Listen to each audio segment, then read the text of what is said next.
Muy buenos días. En el marco del primer encuentro virtual interinstitucional de grupos de investigación en educación, la doctora Pilar Figueroa Salazar y la magíster Liliana Blanco Sierra queremos presentarle el proyecto denominado Enseñanza de la Historia en la Escuela Primaria, el uso de fuentes regionales y locales, adscrito a la línea de investigación Formación Docente en Educación a Distancia de la Universidad Nacional Abierta. El proyecto parte de un diagnóstico que emerge de factores presentes en la realidad, entre ellos, auge de estudios regionales y locales en Venezuela, las exigencias legales y curriculares, la presencia de la asignatura Historia y Geografía Regional en el plan de estudio de la licenciatura, la escasez de investigaciones en didáctica de la historia regional y local. Todo ello con la necesidad de desarrollar una didáctica de la historia con énfasis en la historia regional y local de Venezuela, para formar maestros con competencias en investigaciones de la historia regional y local que puedan desarrollar en sus estudiantes sentimientos de identidad regional y local, pertenencia social, valores, manejo con rigor científico y metodológico, desarrollo de actitud permanente de indagación. El taller sobre fuentes para la investigación histórica parte de las exigencias legales y curriculares enmarcadas en la Constitución de la República Bolivariana de Venezuela en su artículo 107, que plantea la obligatoriedad de la enseñanza de la historia. Lo señalado en la Ley Orgánica de Educación del año 2009, en su artículo 15, que plantea entre sus fines la formación de un ciudadano con valores, entre otros, los de identidad regional, local y nacional. Lo contenido en el currículum básico nacional, referido al método histórico, entre ellos el tratamiento de la fuente y la elaboración del discurso histórico. El taller denominado Fuentes para la Investigación Histórica con énfasis en la historia regional y local de Venezuela tiene como propósito principal acercar a los participantes maestros en ejercicios en esta oportunidad a la diversidad de fuentes existentes a nivel nacional, regional y local y cómo analizar la información que contienen para obtener los datos que sirvan de soporte en un estudio histórico regional o local, a la vez que permita cumplir con los requerimientos del currículum para la educación primaria. Como objetivo general, se plantea analizar la diversidad de fuentes históricas para favorecer la enseñanza de la historia regional y local de Venezuela.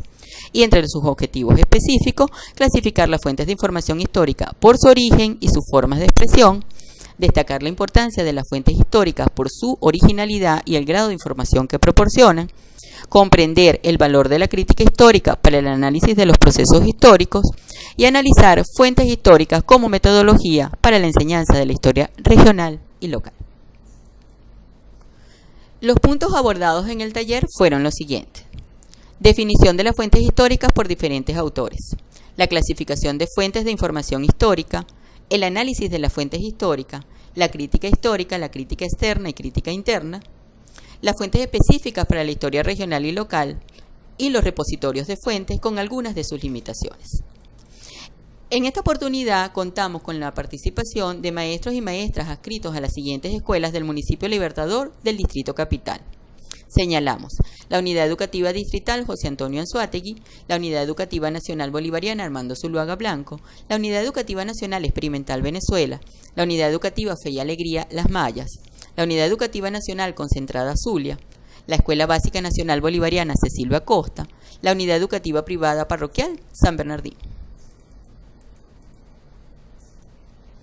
La planificación del taller contó con 8 horas, distribuida en 2 sesiones de trabajo, denominadas fases. Entre ellas está la primera de ellas referida a la fase teórico presencial y la segunda una fase práctica y a distancia. La primera, fundamentada en el abordaje y discusión de los contenidos programáticos.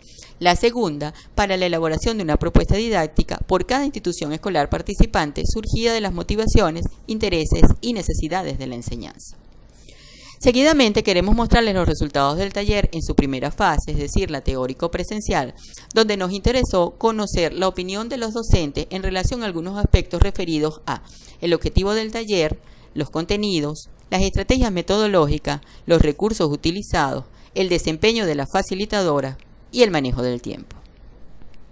Como resultado, encontramos en la fase número 1, teórico-presencial, en cuanto a la valoración cuantitativa, que de un total de 12 participantes que entregaron el instrumento de evaluación, encontramos que 10 personas calificaron como excelente tanto el objetivo del taller como su contenido. lo que representó un 83.33%. En el caso de las estrategias metodológicas y el desempeño de las facilitadoras durante el taller, encontramos que 9 de los asistentes evaluaron como excelente para un 75%. 8 de los concurrentes estimaron que los recursos utilizados y el manejo del tiempo fue excelente, para un 66.66%.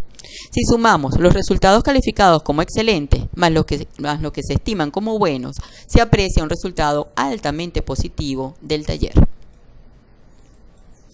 En ese sentido, también encontramos una valoración cualitativa de la fase teórico-presencial. En este caso, se plantearon 2 ítems a los participantes en un instrumento diseñado para tal fin. El primero, con la intención de conocer si la temática abordada en el taller permitió cubrir las expectativas de los participantes. En general, las opiniones resaltaron la adquisición de nuevos conocimientos para el desarrollo de una planificación de las temáticas referidas a la historia en general y a la historia regional y local en particular. El segundo, con el propósito de evidenciar que la temática abordada en el taller tiene aplicabilidad en el ejercicio profesional del docente. La opinión mayoritaria destacó la importancia de los contenidos trabajados para la enseñanza de la historia nacional, regional y local de la educación primaria. Finalmente, encontramos los resultados de la fase práctica y a distancia de las propuestas elaboradas por los docentes. Allí encontramos que se valoran los hechos y personajes históricos locales y regionales, resaltando la utilización de distintos tipos de fuentes históricas de tipo documental, oral, material y audiovisual. Se abordan contenidos conceptuales referidos a las categorías de tiempo histórico, pasado inmediato, pasado reciente, pasado distante. Se resalta la labor desempeñada de personajes destacados en pro de la comunidad local, regional y nacional. Se ordenan cronológicamente los acontecimientos históricos de la localidad en relación a la historia nacional. Se valora el uso del museo como repositorio para el análisis e interpretación de diversos tipos de fuentes para la investigación histórica de la localidad. Se establece la diferenciación entre las fuentes de origen primario y secundario. Se definen las categorías de espacio y tiempo histórico para contextualizar los acontecimientos y el origen de la fuente. Se registra la información de las fuentes encontradas a nivel local y regional. Con todos estos resultados queremos cerrar señalando con un pensamiento de Pablo Freire, que refiere la responsabilidad ética y profesional de cada educador, sea este maestro o profesor en cualquier nivel educativo. Le impone el deber de prepararse, de capacitarse, de graduarse antes de iniciar su actividad docente. Esta actividad exige que su preparación, su capacitación y su graduación se transformen en procesos permanentes.